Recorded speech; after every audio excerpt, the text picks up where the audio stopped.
Le réseau de chaleur de Chambéry, c'est 55 km de réseau.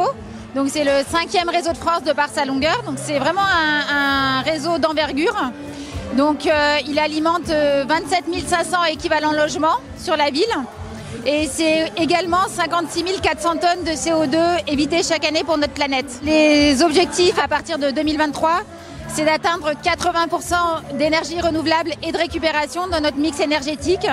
Donc vraiment, plus verdir encore notre mix énergétique. Le réseau de chaleur de Chambéry, ça a été dit ce soir, avec l'investissement de 11,5 millions d'euros qui va être fait, va nous doter du réseau le plus performant de France en matière de développement durable, de part réservée à des énergies renouvelables et donc une diminution de la part des énergies fossiles, en l'occurrence le gaz, ce qui fait qu'on peut associer à la fois le développement durable, protection de l'environnement, et diminution aussi de la facture, car aujourd'hui, chacun connaît l'envolée des prix sur les énergies fossiles et notamment le gaz. Alors on est dans le quotidien de tous les Chambériens et de l'agglomération parce qu'effectivement, on arrive aussi à livrer d'autres communes qui sont limitrophes.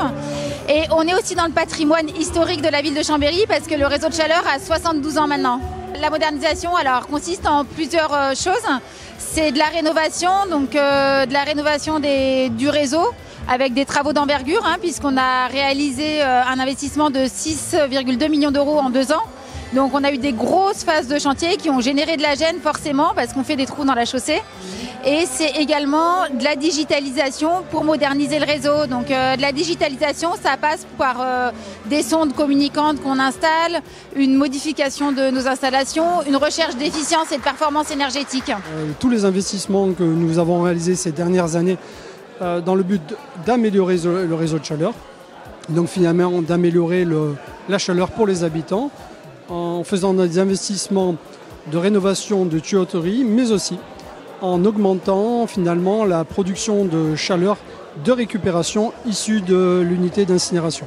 Et on en a profité aussi pour rafraîchir le logo. En fait, c'est totalement le changer, car on voulait le rendre plus jeune, plus dynamique, et il correspond mieux à ce que finalement SCDC réalise sur le territoire chambérien. Moi, je vois un signe de faire ce dévoilement de l'identité visuelle ce soir, au moment où à Glasgow, les dirigeants de la planète se réunissent pour la COP26 en imaginant des solutions pour être plus vertueux dans l'accompagnement de nos concitoyens, pour être plus vertueux dans l'accompagnement de l'économie mondiale. Et le réseau de chaleur de Chambéry dessert à la fois des habitants, près de 28 000 ménages, mais également des entreprises industrielles de premier plan, fabricants de pâtes, de chocolat, blanchisseries d'industrie, ce qui veut dire qu'on peut à la fois être un acteur économique puissant, mais aussi vertueux en termes de développement durable.